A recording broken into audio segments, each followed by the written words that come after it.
bar it on their arms, and the pillow will be lengthwise just to kind of have that there. You want to move the patient as close to you as possible. Now, sometimes with where their arms are, it may be more comfortable for them to be more in the center of the table than you would normally have them for their comfort. But you want to try to get them as close as possible.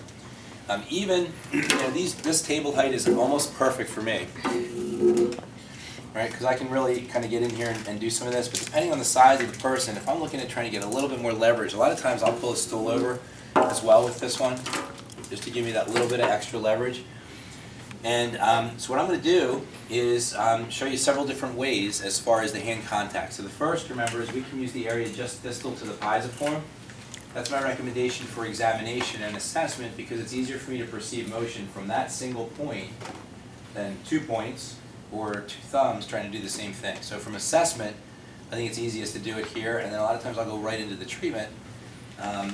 But it's not necessary for treatment purposes to use that. But that's one of the contacts that we might use. So we're on there. We're identifying the spinous process. Again, I'm kind of in the straddle position where I'm leaning over. In this case, I may actually drip on Stu here, but hopefully not. And we've got our jockey on our horse, kind of like this, right? So here's the horse and there's the jockey. Dummy hand, right? Dummy hand, mobilizing hand. So this guy just gets in the right spot, and this guy does all the work. All right? So the principle, if you remember from joint mob from last semester, is we only have one hand moving in one direction at one point in time. So I don't have both hands moving in a direction at one point in time, or one hand moving this way and one hand moving this way. I just have one hand pushing in one direction. So it makes things a little bit simpler as we're trying to learn these things. So I find that spot, right?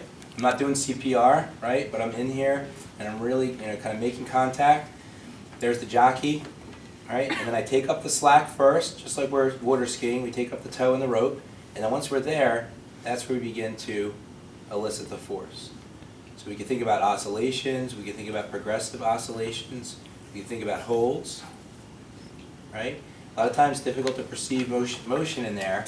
What's usually easy to perceive is not when I push, because I have pressure. It's hard to perceive when I push. But when I let go here, when I come up, I can feel that translation coming up. And a lot of times that's how I do a better job at assessing the amount of motion at that segment.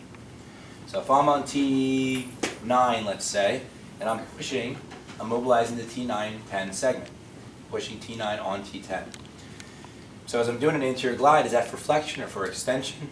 We can make a case, depending on who you talk to, that it could be for anything. We think about it being an anterior translation, but some people say that if you push enough, it actually becomes a backward bending mobilization. And if I'm pushing and both facets are moving, it may become a rotational or a side bending. So these techniques we could use kind of generically for any motion limitation in any direction. Kind of nice, right? It's always good to have that kind of in your back pocket. Downside, it's not specific. So as I'm pushing at T9, I'm also mobilizing T7, 6, 5 probably. Right? I'm probably mobilizing multiple segments on either side of where I'm pushing. So if I have an instability up here or down here, I may not want to use these techniques because they're not specific at all.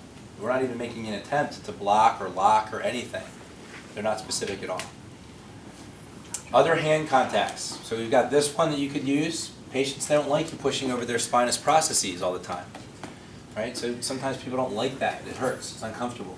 So I could do a split finger technique. So here's a split finger technique. So now these fingers are going to go on their transverse process. So if I'm on T9, there's the spinous process. I'm going to put my fingers on either side of T9. Okay? So they're kind of split. And then this hand is going to make contact like this. And I'm going to push. So these are the dummy fingers that are split on the transverse processes. And I'm going to push with this hand. What's the value of that? It's more comfortable for the patient. Right? What's also nice about it is even though I have two areas of contact, I still only have one. Oh. I knew that was going to happen. I kept moving it. Sorry. Is that yours? Always. All right. Okay, even though I have two areas of contact, I only have one mobilizing force. So I'm in here like this. You could go this way. This way makes a better contact, I think. And again, my force direction is the same, but now, it's a little more comfortable maybe for him. If you were in a McKenzie course, we would talk about using that distal pisiform area, and I would use it here and I would use it here. So I'm on the transverse process, but now I'm pushing like this. Transverse process on the left, transverse process on the right here, but now I'm pushing both at the same time. So again, for assessment, that's lousy, I think, because you're trying to perceive motion. Also, my hands are too big to really kind of get in there, right? So I'm not feeling like, but it's more comfortable for him, so he might like that a little bit better. Other ways of doing that. Let me just show you this one real quick. I can do a split finger and I can offset them, right? Check this out, I could do this. So I don't want to confuse you guys, but if I offset them, and now here's T9, and let's say I'm at T8 on the right and T9 on the left, so my hand is slightly radially deviated, and now I push down, okay? Rule of the lower finger. If my lower finger's on the left, I'm creating left rotation. Right? Think about it for a minute. This finger is on the right side of T8. This finger is on the left side of T9.